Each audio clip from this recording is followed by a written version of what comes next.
Hello வணக்கம் students. Bank record சாப்டரில் DS Reddy புக்கில் எக்ஸசைஸ் 6 பார்க்கலாம். எக்ஸசைஸ் 6 போன கிளாஸில் தான் லெட்ஜர் மெத்தட்னா என்னன்னு சொன்னேன். அதாவது கேஷ் பேலன்ஸோ பேங்க் பேலன்ஸோ இது அசட், கரெக்ட்? ஸோ அசட்டோட ரூல் என்ன? அதாவது ஜேர்னல் என்ட்ரி ரூல், இன்க்ரீஸ் ஆனால் டெபிட் பண்ணணும், ரெடியூஸ் ஆனால் கிரெடிட் பண்ணணும். அதான நார்மல் லெட்ஜர். ஸோ அதே தான் இங்கே போட்டிருக்கேன். ஓகேயா?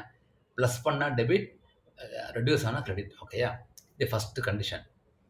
செகண்ட் கண்டிஷன் வந்து always go from cash book to passbook. Okay, suppose cash book balance தரலைன்னா கூட அந்த பேலன்ஸிங் ஃபிகராக வச்சுக்கலாம். ஓகேயா? So always start from cash book to passbook. Okay, இப்போ நம்ம சம் பார்க்கலாமா? இப்போ சரி, ஆஸ் பர் கேஷ் புக் கொடுத்துருக்காங்க. On 31st December the cash book of a firm showed a balance of 1729. ஓகேயா? நீங்கள் இந்த பக்கம் தள்ளிடுறேன், சாரி, ஒரு நிமிஷம். ஓகே, இப்போ ஃபஸ்ட் என்ட்ரி பார்க்கலாம்.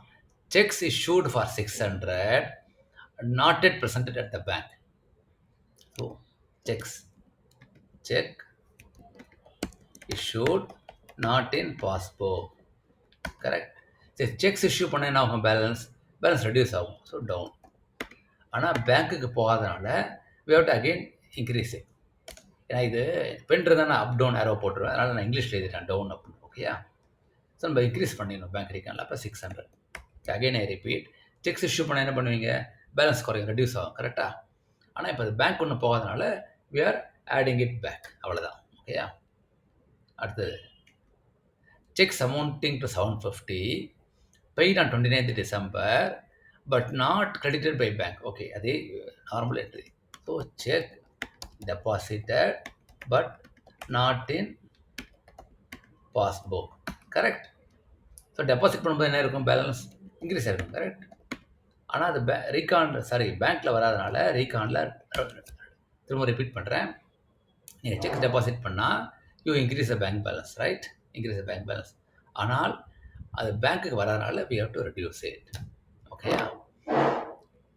அமௌண்ட் 750. அதில் இன்னொரு லைன் இருக்குது.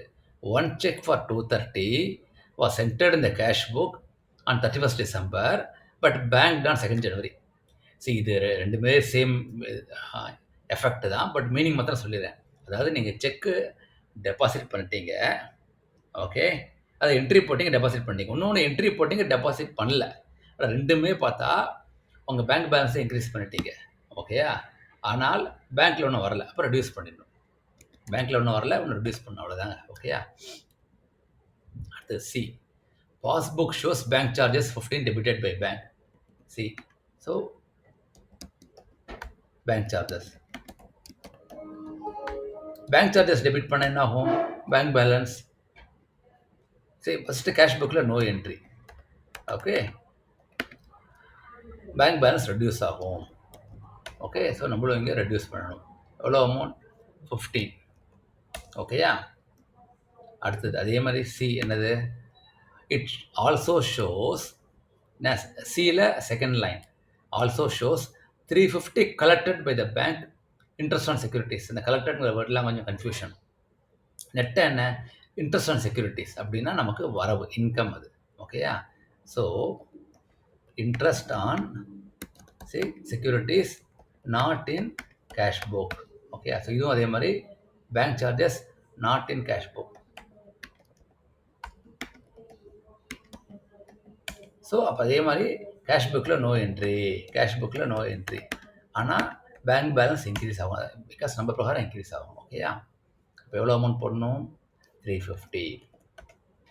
ஓகே, அடுத்தது டி என்ன இருக்குது பார்க்கலாம். A cheque from Vinod for 150 paid on 27th December. Okay, நீங்கள் டெபாசிட் பண்ணியிருக்கீங்க பேங்க்கில், ஓகேயா? டிஸானர் ஆகிடுச்சு. டிஸானர்னு அர்த்தம், திரும்ப அதாவது ஒரு கஸ்டமர் கொடுத்த செக்கை நீங்கள் போய் பேங்க்கில் போட்டிருக்கீங்க, ஓகே, அது பேங்க் வந்து கலெக்ஷனுக்கு போயிருக்கும். அப்போ அவர்கிட்ட ஏதோ பணம் இல்லையோ, ஏதோ மிஸ்டேக், நெட்டாக வந்து நமக்கு அந்த கிரெடிட் வரல. ஸோ இது same as cheque deposited not in passbook வராது, செக் டெபாசிட்டட் பட் டிஸானர்ட், அவ்வளோதான். அப்போ அப்போ நம்ம எப்படி போடணும்னா, no entry in cash book. இப்போ தான் இனிமேல் போட போகிறோம். ஸோ நோ என்ட்ரி, ஆனால் டவுன் ஆகும் பேலன்ஸ் டவுன் ஆகும். எவ்வளோ அமௌண்ட்? 150. நான் திரும்ப சொல்லிடுறேன், ஏன்னா சரியாக சொல்லாத மாதிரி ஃபீலிங். அதாவது நீங்கள் செக் டெபாசிட் பண்ணீங்க, ஆனால் பேங்க்கில் ஒன்றும் என்ட்ரி வரல, அவ்வளோதான்.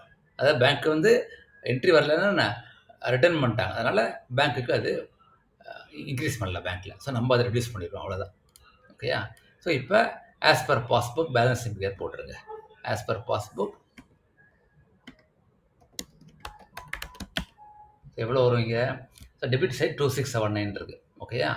டோட்டல் பண்ணால் கிரெடிட் சைட் கம்மியாக தான் இருக்குது, நம்ம பார்த்தாலே தெரியுது. 750, 1000 தான் இருக்குது. அப்போ இங்கே இந்த 2679 இருக்குல்ல, இது மைனஸ் 750 மைனஸ் 230 மைனஸ் 15 மைனஸ் 150 போட்டால் correct 1534. So balance as per passbook is 1534.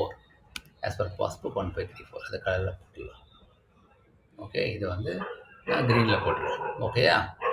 இந்த 2679ங்கிறது வந்து debit side total. Okay, I think இந்த லெட்ஜர் மெத்தடை நீங்களும் திரும்ப ஒரு தடவை போட்டு பாருங்கள். சப்போஸ் ஏதாவது டவுட் இருந்ததுன்னா, உங்களோட கொஸ்டின்ஸ் எதாவது இருந்ததுன்னா கமெண்ட்டில் கேளுங்கண்ணா. Okay, thank you.